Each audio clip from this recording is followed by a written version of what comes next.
My name is Victor Fuhrman. Some call me the Voice.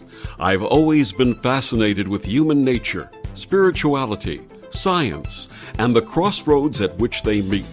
Join me now and we will explore these topics and so much more with fascinating guests, authors, and experts who will guide us to Destination Unlimited.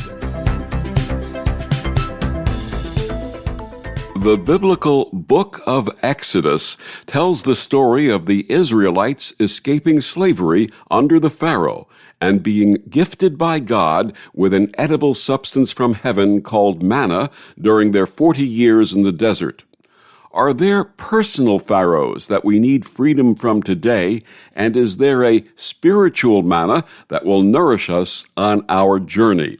My guest this week on Destination Unlimited, Dr. Davina Kotulski, says that by listening and following guidance from our higher consciousness, we may achieve this liberation and experience miracles. Davina S. Kotulski, Ph.D., is a licensed clinical psychologist, sought-after speaker, and award-winning best-selling author with a thriving private practice in California and Washington and an international life coaching practice.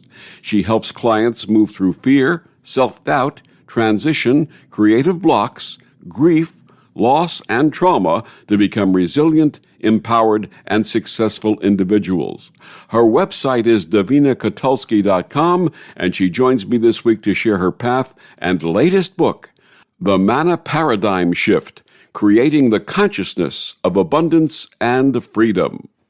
Please join me in welcoming to Destination Unlimited, Dr. Davina Kotulski. Welcome, Dr. Davina.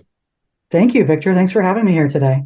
Dr. Davina, before we discuss your latest book, The Manna Paradigm Shift, let's discuss your path and how you received your calling as a clinical psychologist and healer. Well, I definitely think those are different, a little bit different moments in my life, but I knew I wanted to be like a therapist or a psychologist as a young person because I saw that people were kind of doing things, getting in their own way, harming themselves. And I wanted to understand, how can we improve our coping when bad things happen? How can we improve our communication? How can we just address the things that are hurting us or that we're coming up against? So I got very interested in psychology as a young person, and also helping people address substance abuse issues. So that was a kind of an early calling. I myself came out as an LGBT person in my teenage years and had originally turned to alcohol as a way to cope, and then realized again that was very dysfunctional. And so I got into 12-step programs as a young person and kind of got on the therapy path in that regard, and just went into graduate school and wanted to look at different dynamics that come up with people, family dynamics, trauma, that kind of thing. And then later, I would say, after I got my PhD in clinical psychology, that's when it sort of opened up the opportunity for the healing path. And I think of the healing path as more of a spiritual path. So I had done the mental work, the academic work, but it wasn't until I was about 26, that was when I graduated with my PhD, that there was space I met with a shaman and I worked with some other people, and I realized that healing was different than psychotherapy. And so got involved, started walking a spiritual path. And that's kind of taken me all over the place, because I think when we're on a spiritual journey, there's always more to learn about ourselves, our soul, the unfolding of our soul. Absolutely. Within your practice, your offerings include both past life regression and spiritual counseling. How did you come to embrace these in your practice? Great question. So yeah, I have a regular clinical psychotherapy practice that's very traditional, working with folks with depression, anxiety, couples therapy, things like that. But I also have gone and done separate certifications And I'm a licensed Agape spiritual practitioner. That's a science of mind kind of approach. And I also studied with Dr. Brian Weiss, who wrote the book Many Masters, Many Lives, and became certified in past life regression. And so while I have a traditional psychotherapy practice, I also, people can also work with me separately as a spiritual practitioner, where we pray together, we meditate, we look at where is the divine wanting to reveal itself in your life, and what's happening, and interpreting things from a spiritual perspective, and that is a separate practice. And then the same thing with the past life regression. While it is a technique that I can use in psychotherapy if somebody asks me about that, I also work separately with people providing individual past life regressions, and sometimes I do group past life regressions. And what got me interested in that was I've always been interested in reincarnation. As a young person, I remembered a past life and would actually talk about it, much to the eye rolling of my parents. But I had always felt that this wasn't my first life. And when I was working with psychotherapy clients, every once in a while people would have an issue, and they'd maybe be stuck in a pattern with someone that just seemed beyond this lifetime, or they would have just met somebody and it would be like, oh my God, I feel like I've known this person forever.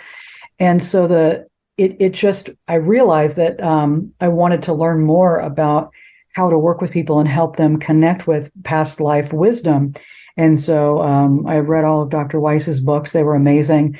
And then I went to some one-day trainings with him and had, again, amazing experiences, listened to other people's experiences of past life wisdom and what came out of a regression. And then I decided to train with him, and it's been amazing. During the pandemic, the number of folks reaching out for past life work just was exponential. And I think it's because we were dealing with, death, and dying was just such it was a part of everyone's life. We were watching the numbers rise. We were losing friends and family members.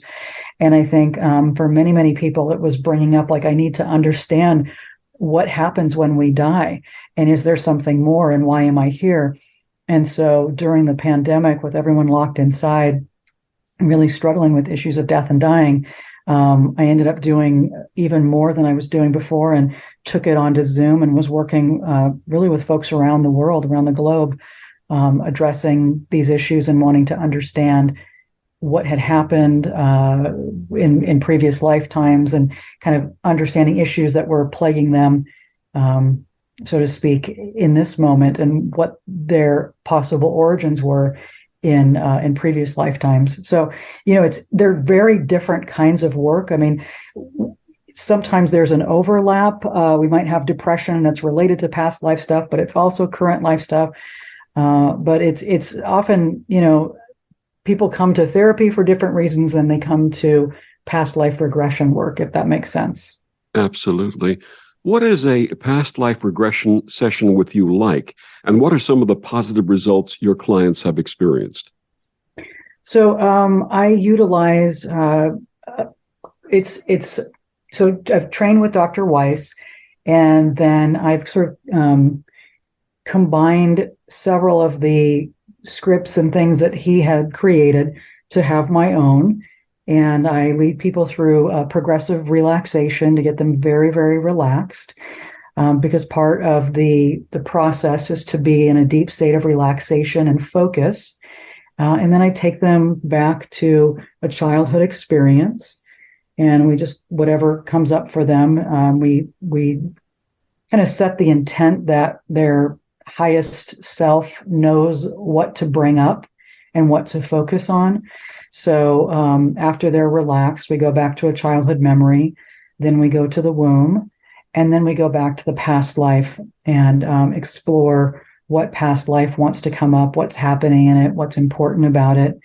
And then they go through the dying experience, and then they meet with their spirit guide and ask their spirit guide to communicate to them in a way that they can understand what the purpose of that life was and what the lesson of that lifetime was, why they needed to learn it, and how it's applicable in this current lifetime, and then anything else that they need to know. So, some people tell people what their past lives are. I don't do that. I provide an experience for a person to connect with their own inner knowing.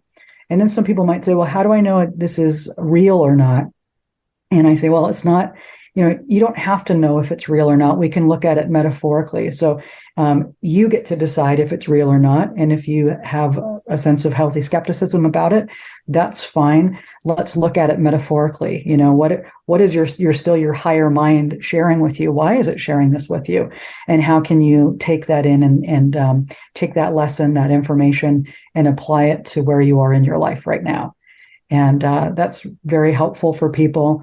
I also just, people say, well, how do I know it's real or not? And I'm like, well, again, this is for you to discern. But I personally find that, and I'll just ask them, like, when you do when you visualize and, you're doing a visualization, do you tend to have the level of emotion come up that you did in the regression? So, for example, if somebody, a man might be remembering being a woman and giving birth and is just feeling all the feelings of going through the labor pains and crying when, they see their baby, hold their baby for the first time. And, again, I might say, if you did a visualization like that, because it's self-generated. I'm not amping it up or tamping it down in any way. I'm just holding space and asking questions. But they'll be like, yeah, that probably would not happen if I was just visualizing, randomly giving birth to a child or something like that. Or they'll remember, something very sad, the loss of someone, and they're just, crying and whatnot. So someone from a past life. And so again, it's powerful stuff. I just kind of open the door, I hold the space, and I allow people to have the experience. And my socks are always, knocked off. I'm always really amazed by what comes out. And, and also having had my own past life experiences, just really beautiful, fascinating, and unexpected. And what are some of the positive results your clients have experienced? Great question. So they have felt a sense of deep peace and release. They've been able to forgive themselves. Some people have reported diminished pain because they were able to identify where the pain that doctors could find no reason for in this lifetime. They were able to identify that.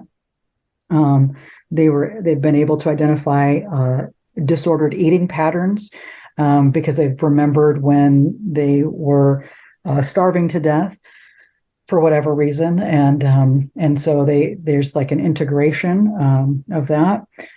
People have felt a greater sense of love because they've remembered being loved and connecting in a past life, and they've been able to then know what that feels like and bring that forward into this lifetime.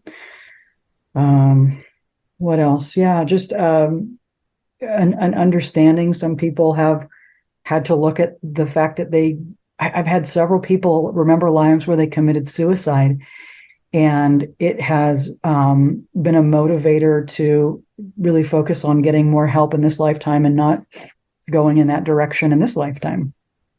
So do you see a trend of life lessons coming through from which we prosper and grow? Absolutely. Yeah. And a big one is helping people open their hearts because they've been hurt in past lives and they're coming into this lifetime with their hearts closed, and they want to figure out what that's about and how to open up and trust and love again. Please tell us also about the Agape spiritual counseling practice and what that entails. Yeah. So the Agape International Spiritual Center is a spiritual community in Los Angeles, California.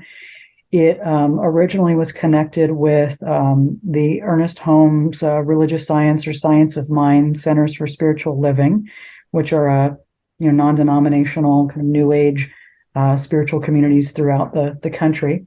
And Reverend Michael Bernard Beckwith is the spiritual leader of the Agape International Spiritual Center. You may have seen him on The Secret.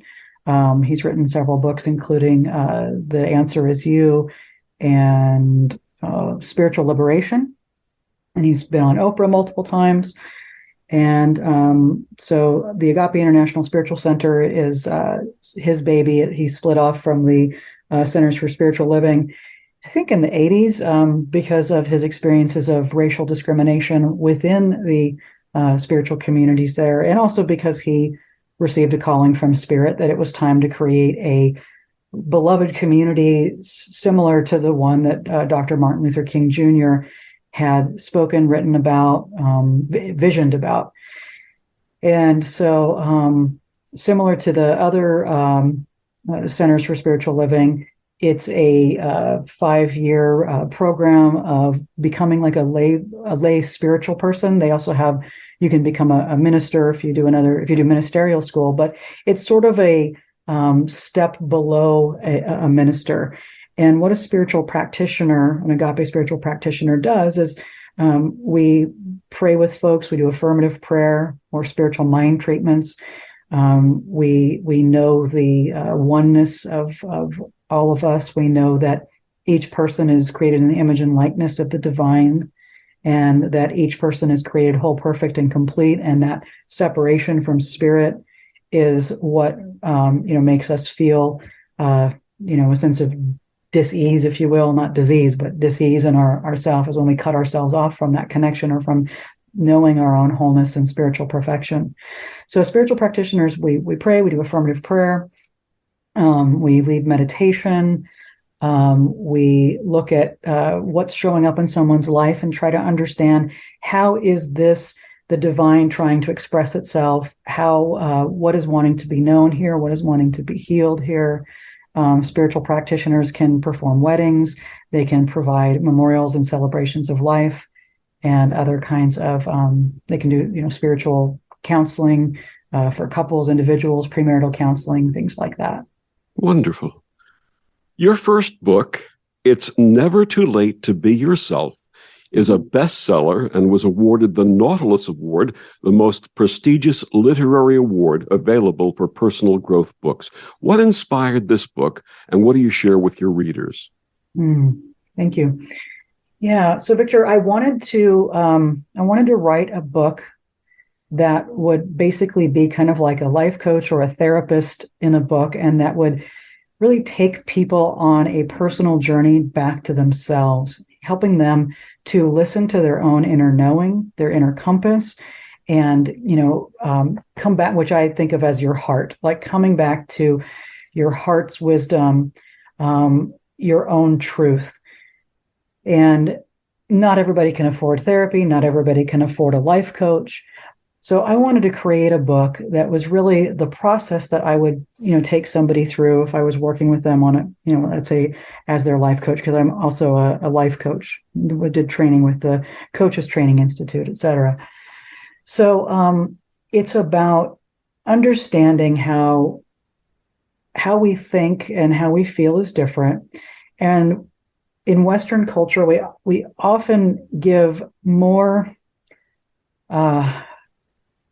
faith to the mental than we do to the emotional. And we expect the mind to lead, and we're discouraged from, following our hearts or listening to our hearts. And I think that while it is important to, have rational thinking and to listen to our mind, I think that it is important that the heart leads and the mind follows, and not the other way around. And yet because when we're connected to our hearts, we're more loving people, we're more gentle, we're connected to intuition, we're connected to the divine. But the thing is that how do we listen to our heart if it's shut down, if we're tuning it out, if we're spending all of our time in just our executive functions and our logic? And I think that's also, has to do with what do we value more in culture? Is it more of a masculine approach to things or a feminine approach to things? And I think it's important that we have both the divine feminine and the sacred masculine. And so it's never too late to be yourself. Focuses on how to open up your heart, how to get connected to your heart, how to listen to your heart, how to know the difference between what's coming from the head and the heart, what the difference between intuition and fear what that looks like, and how to be with our fears and know what the difference is. Because a lot of times our minds generate intense fear, and it limits us from moving forward, taking chances, that kind of thing, or following our dreams. And so we really, we settle rather than thrive. And in our next segment, we're going to talk about your latest book, The Manna Paradigm Shift. My guest, Dr. Davina Kotulski. Dr. Davina, please tell our listeners where they can get your books and find out more about you and your amazing work. Thank you, Victor. Well, they can go to my website, davinakotulski.com. And if they go there, they'll find a pop-up that they can download a free chapter of It's Never Too Late to Be Yourself. Or they can go to the Manna Paradigm Shift, themannaparadigmshift.com, and they can get a free chapter. I think that one's an audio chapter of the Manna Paradigm Shift. But the books are available everywhere books are sold. They're available on Kindle and ebook, on Nook. They're available at your favorite independent booksellers online, or you can go there and order directly, or all the other retailers, Barnes & Nobles, Amazon, Kobo, Book Depository, Goodreads, etc. And what else do you offer on your website? If you go to my website, you will see separate links for my life coaching practice, past life regression work, and psychotherapy. And I'm only licensed to do psychotherapy in the states of Oregon, Washington, and California. So, and again, that's for psychotherapy, which is separate. If you want to do an individual past life regression, which is not therapy, it is a guided past life regression process that can be done through Zoom wherever you're at. And we'll be back with more of Dr. Davina after these words on the OMTimes Radio Network. Free your mind with OMTimes Radio, IOM FM. OMTimes Magazine is one of the leading online content providers of positivity, wellness, and personal empowerment. A philanthropic organization, their net proceeds are funneled to support worldwide charity initiatives via Humanity Healing International. Through their commitment to creating community and providing conscious content, they aspire to uplift humanity on a global scale. OMTimes, co-creating a more conscious lifestyle. Hello, I'm Sandy Sedgbeer, host of OMTimes Magazine's flagship radio show, What is Going On? My passion is sifting through information, research, and innovations from new thought teachers, speakers, and researchers pushing back the boundaries of what we know about life, energy, metaphysics, and the universe. I love shifting perceptions about who we are, why we're here, and how quickly impossible becomes normal when we open our minds, expand our awareness, and accept that the only limits that exist are those we place upon ourselves. So if you're the kind of forward-thinking, eager investigator of what lies beyond the current reality that most perceive, why not make a date to come play with me in the field of possibilities at 4 p.m. Pacific Time, 7 p.m. Eastern Time every Thursday, and together we can discover what's really going on. Hey, Dad, your prescription will be ready in just a minute. Hey, Dad, your laundry will be ready in just a minute. Dad, your lunch will be ready in just a minute. Hey, honey, why don't you take a minute? When you help care for a loved one, you give them as much time as you can. But it's just as important to take time for yourself. AARP can help. Find free care guides to support you and your loved one at aarp.org/caregiving. That's aarp.org/caregiving. Brought to you by AARP and the Ad Council.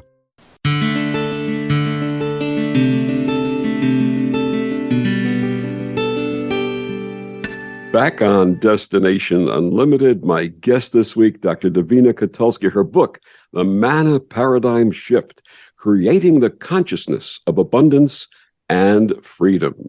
Tell us about what inspired that great book. Well, what inspired it was that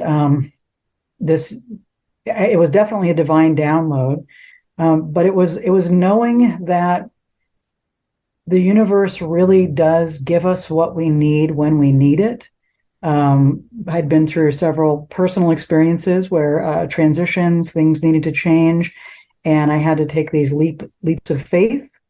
And I'll talk about those in just a minute. But it was through that process that I learned that the universe, the divine, provides. So I'll give you one example that I talk about in the book. It was 2008. And I was working for the federal government as a clinical psychologist. I worked for the Department of Justice in a prison. And I just kept getting the inner knowing that it was time to leave. A few years earlier, I'd had an experience where I was asked to do something that I really should not have been asked to do. And it wasn't in alignment with my value system. And I felt like I was able to get out of doing it, but I felt like, the government really owns me. And if I say no to this request that they think is reasonable, but it's not the policies of how I was hired, I'm not going to be able to pay my mortgage. I'm going to have a lot of challenges in my life. And I didn't like that feeling. I didn't like feeling like I didn't have control over my life and someone else did. So I had to kind of put that aside for a while and work on myself and my spiritual growth. And then I got to a place where I was like, okay, I need to take a leap and I need to let this go. And I need to put spirit first in my life. And I need to be able to follow my inner moral compass and not let anything or anyone else be in front of that. And which, is kind of a radical way to live and for many, and to, say that to my boss. And so, I was like, okay, I'm going to give notice and I'm going to go figure this out on my own. And I just needed to start from scratch. So I was leaping and trusting that the net was going to appear, which isn't for everybody, just to say. So I gave my boss notice and he basically told me I was an idiot. And I said, okay.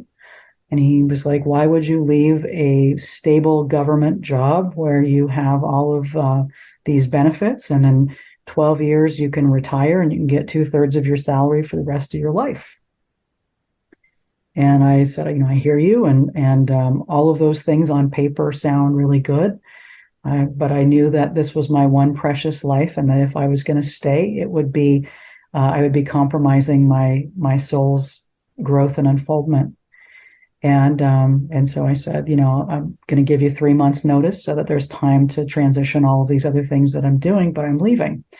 And the very next day, on the news, it was September 13th or whatever in 2008, they said, we're going into a recession. And, basically he's like, you're changing your mind, right? We're heading into a recession. And I said, no, I'm taking this leap of faith. And so I started a private practice with maybe 2 clients and started working on myself. And I don't know how to explain it exactly, but it's like if you, and I'm not, I don't identify as Christian per se. I don't identify with any particular religion. I'm of Jewish ancestry, but I read the Bible. I've read, the Torah and the New Testament. And again, I consider myself a spiritual person, believing that, Jesus and Buddha were incredible teachers and spiritual avatars. And, in the Bible, it talks about how, different miracles that, from the burning bush to manna from heaven, which we'll talk about, to the loaves and fishes. And what I experienced that year was that somehow things multiplied. Somehow, even though my income went down to 1/3 of what it was, I had more than enough. Things worked out, and as needed, things would show up. If I needed clients, they would start to show up. Connections were made. Opportunities came together. It was truly mind-boggling.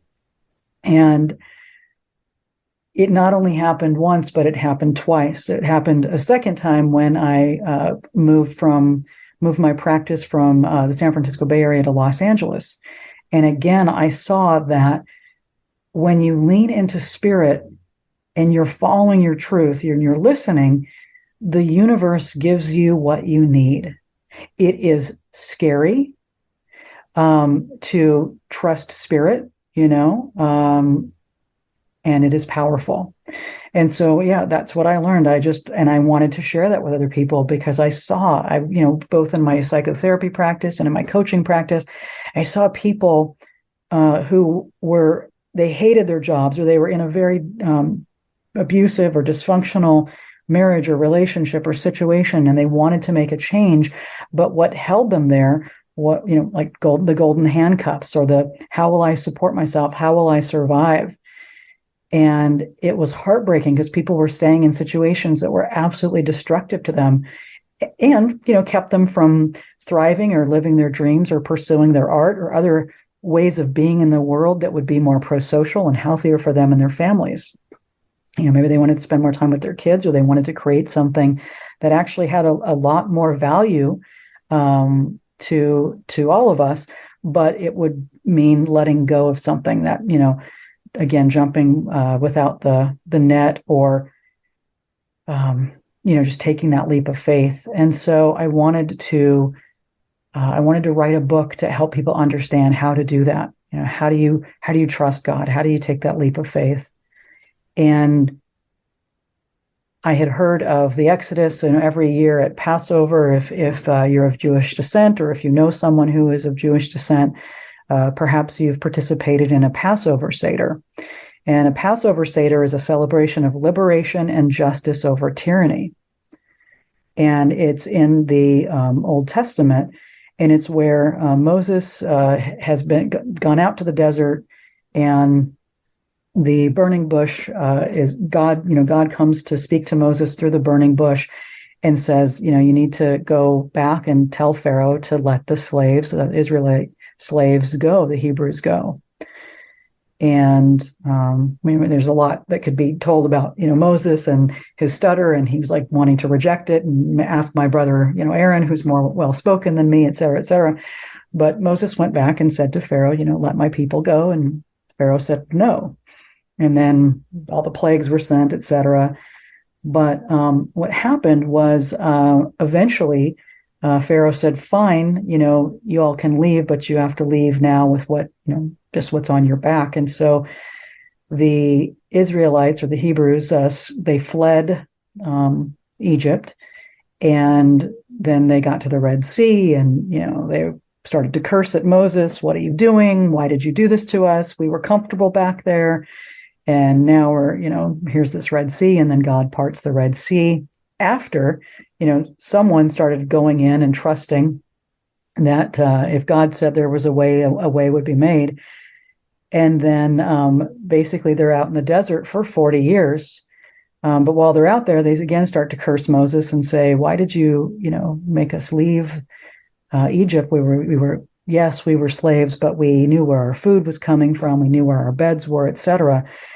And so, Moses negotiated with God, or talked to God, and God said, okay, I will give you manna from heaven, and you will get what you need day by day, but it cannot be hoarded. It will spoil, but every day I'll give you what you need. And so to me, that spawned the notion of the manna paradigm shift, and living from a manna mindset. And so the manna paradigm shift is when you declare in your life, I am choosing freedom. I am not going to be stuck and giving my power away. I'm going to choose freedom. And the second step is to turn away from, mental subjugation. So, it's really looking at what are the chains that we put on ourselves, the mental chains that we put on ourselves. What are the limited thinking that we engage in, fear-based thinking. So, challenging those fear thoughts and freeing ourselves from that mental subjugation. And then the third step is connecting with a source greater than yourself. So you don't have to know how to do it, but there's a universe that does. There's a way to move forward in connecting with that higher mind. As you shared, the Exodus story is one of liberation and freedom from the Pharaoh. What are the pharaohs that we need liberation and freedom from today? Yeah, there are so many. Money is that false god, when we believe that money is our source, not spirit or the universe. Corporations are our pharaohs. The government can be our pharaohs, telling us, how the media can be a pharaoh, like limiting our thinking, making us feel afraid. All of those things. I mean, all of those things can be useful. The government, corporations, and money and the media can play a positive role in our lives, but they can also play a role that gets us to feel afraid and to feel insignificant and disconnected from our power. And some of those are internal pharaohs.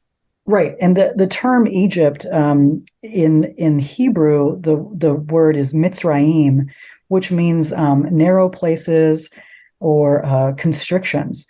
And so there we have that internal Egypt, which is our narrow thinking, the constricted thinking that we have that keeps us playing small, keeps us stuck.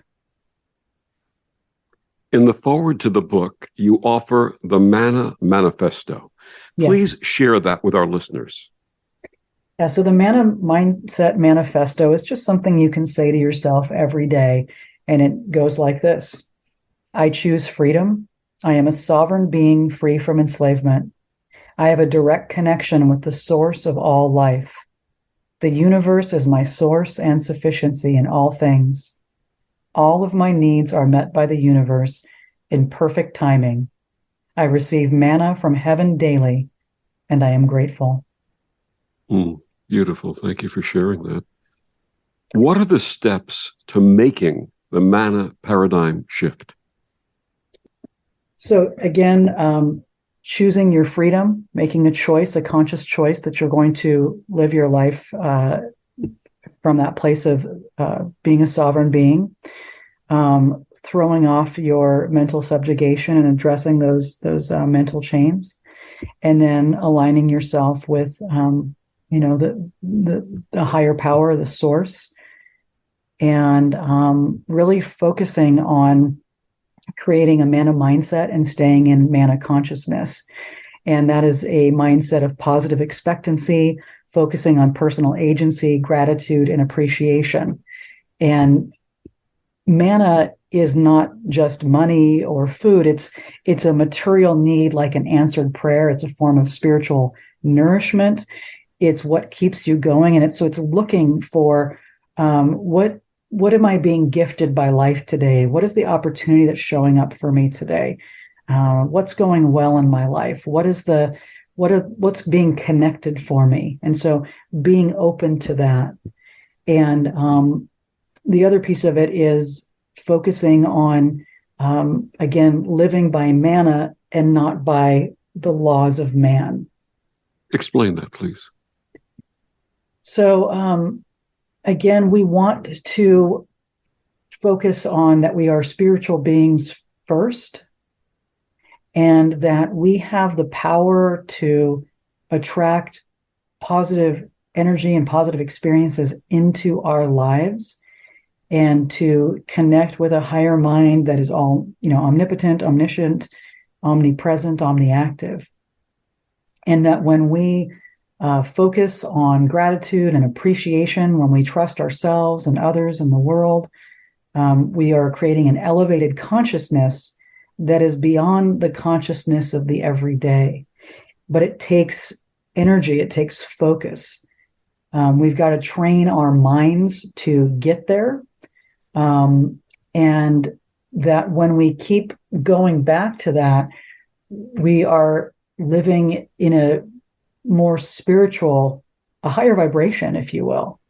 And so, having empowering thoughts and making statements like, I'm always in the right place at the right time. All of my needs are met in perfect timing. The money comes at the right time. Good things are always happening to me.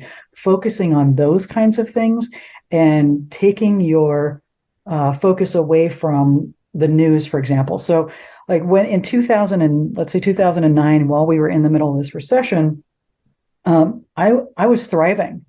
I was charging more money for therapy sessions than I ever had before.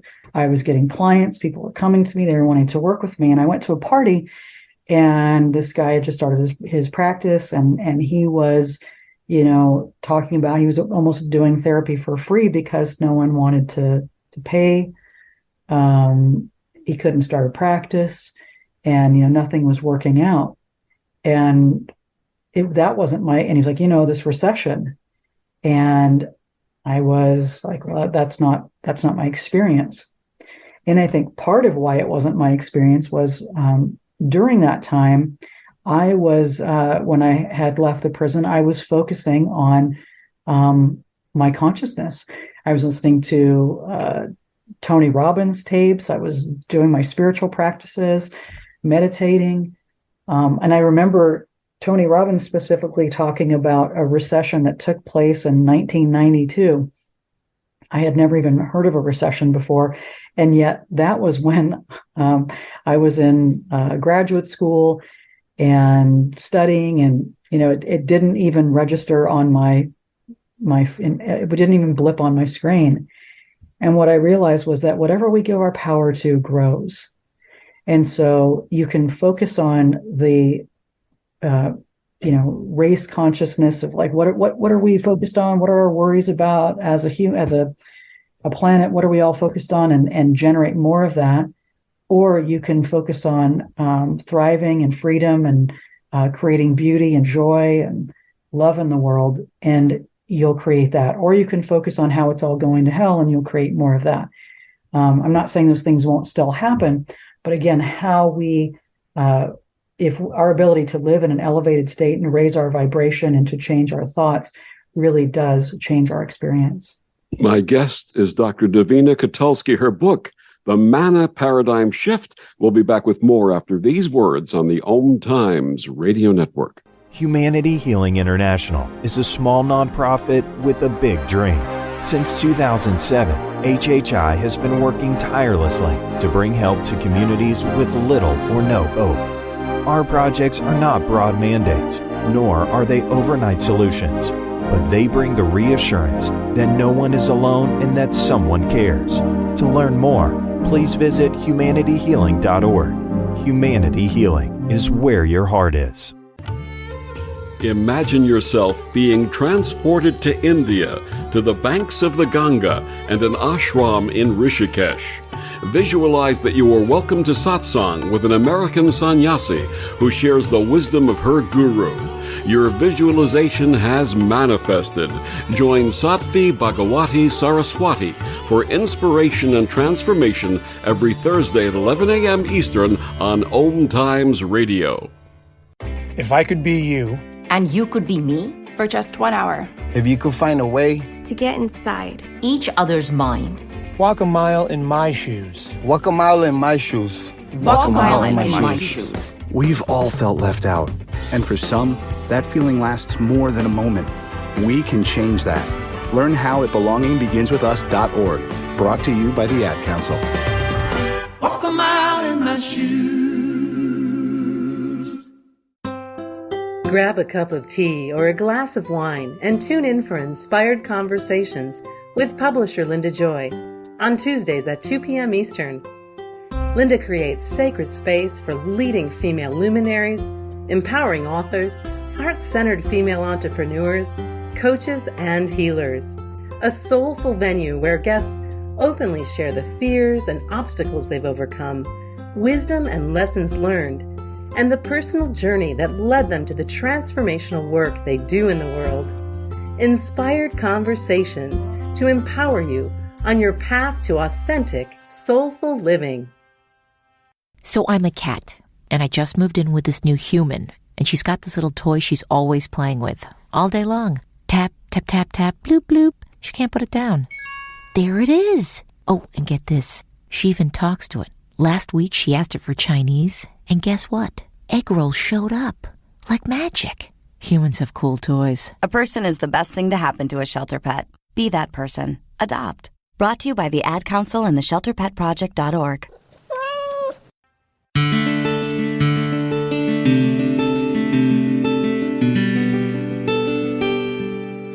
Back on Destination Unlimited, my guest this week, Dr. Davina Kotulski, her book, The Manna Paradigm Shift. One of the focuses of the Manna mindset is to be intentional with your words, thoughts, and focus. Why is intention so important? Well, it's kind of like if you have a beautiful garden, and you've got your dirt all there, and you're ready to plant something. If you're not intentionally planting and planting seeds of what you want and cultivating that, the weeds will grow in there and take over. And so you may not get carrots, you may just get weeds and, things that are thorny and prickly and whatnot. And so our mind is like that. So we want to be planting intentional thoughts of what we want to create in our lives, and not letting fear or lack or scarcity thoughts take over, self-judgment thoughts, attack thoughts of ourselves or others.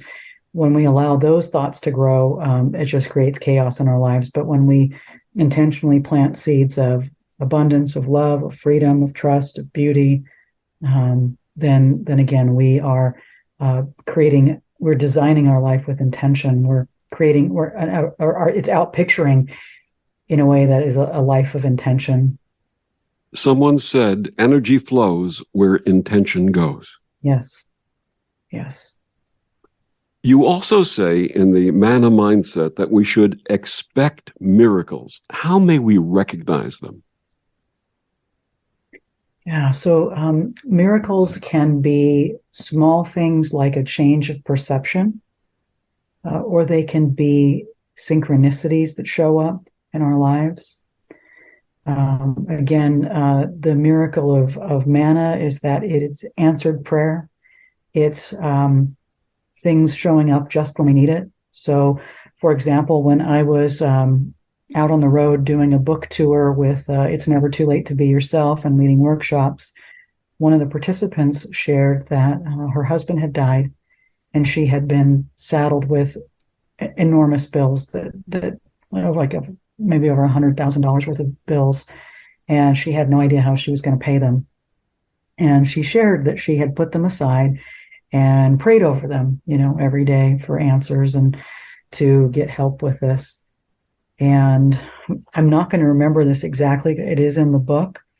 But something happened, and she ended up connecting with the people that did the billing somehow, and they literally just changed the numbers and wiped away a bunch of debt. There was some way they were able to do it. I don't think it was fraud. It was like some way that they were able to find some grants and do some things, and they were able to wipe away thousands of dollars of the debt. She called a credit card company, and she'd had a bunch of debt with that. And she found out from the credit card company that her late husband had taken out insurance on the credit card. And so because this insurance was there and because he had died, it allowed all of his credit card debt to be paid off with the insurance. And so it was an amazing miracle that had shown up. And so we're looking at things like that. We're looking at, answered prayer. Again, you and I were talking offline about health issues, but people have amazing health miracles where they've been diagnosed with something, they're treating it, and it looks like it's the end of the road, and then something happens and takes place, and they're cured. And this happens more often than we realize. It is always, to me, mind-blowing when it happens. But like there's a book, Anita Moorjani's Dying to Be Me, where she had fourth stage cancer, and she did a bunch of prayers and healing and affirmations, and the stage 4 cancer went away. So miracles can be big like that, or they can be connections that are made. You go to a coffee shop and suddenly you meet somebody, and your life is transformed in a small way at first, and then they lead you to the next job, or they lead you to the next love of your life, whatever it is. But it's being open for miracle consciousness. In the Manna Paradigm Shift, you offer the 9 fundamental affirmations. Would you please share one or two with us? Yeah. So one of them is to allow a new vision to emerge. So letting go of everything that is and beginning to allow a new vision of how you'd like things to be, or what would feel good to you. And, so instead of focusing on maybe the disease, you focus on wellness. Instead of focusing on, not having the apartment you want to live in, you allow a new vision of seeing your apartment with the beautiful light, the nice neighborhood, the carpet, whatever it is that you want. You see yourself enjoying yourself in your home. So that's one, is allowing a new vision. We talked about being intentional with your words and thoughts and focus. Another is to act as if through your words and deeds. And I did a lot of work in the early 2000s with the marriage equality movement for marriage for LGBTQ people. And, part of that was envisioning a world. What does it look like? What's the world like when, same-sex couples or lesbian and gay couples have the right to marry? What does that world look like? What do their families look like? And what's different on our planet when we treat people more equally? And did a lot of visioning on that and feeling into the vibration of what that looks and feels like. And acting as if, like right now, for example, one of our things that we're all dealing with is, climate change, erratic climate. And we could spend more time envisioning, what does a world look like where we're living harmoniously with Mother Earth? What does the world look like when we have a climate that isn't lashing out against us or whatever? That would be one example. Or let's say, I'll pick another one, like let's say healthcare, universal healthcare. What would it look like if we had a world where everyone had access to healthcare? What might be different? And then, acting as if, so putting yourself in that future of, yes, when we all have healthcare, or affirming that, something like that. I'm kind of giving some random examples, but, you could act as if you have that home, or you act as if you have that relationship, and or that health, whatever it is. And see it as a fait accompli. Yeah. Right. Absolutely. Absolutely. And one more, I'll just end with this, is to stay present and follow the flow, which you and I were talking about earlier offline, how important that is, to stay present and to follow the flow. When you are living in the now, you can listen to those inner nudges, those intuitive knowings, those divine downloads, the God voice in your ear, your higher self speaking to you, and you follow that. You see where it takes you. So you get in your car, and all of a sudden you have this internal sense to turn left instead of right, and to go to this coffee shop instead of that one, or this store, and you're in the right place at the right time, and something happens, and you have a conversation with somebody that leads to the next thing or the next thing.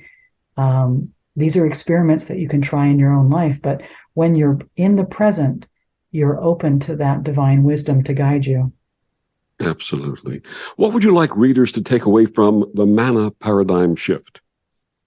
Well, I'd like them to, first of all, get a copy of the book, which again is available as an ebook or a Kindle or a paperback. It's also available as an audiobook. I did do an audiobook, so you can listen to it and drive or walk and exercise as well. But I would love to invite people to get a copy of the book and to practice, to read it, and to step into the 30-day Manna challenge, and let your life be changed. So what ultimately beyond that is that you're worth it. Your freedom is worth it. Choose freedom, and choose to elevate your vibration, get into the Manna consciousness, and change your life so that you can be happier and live a life of freedom and abundance.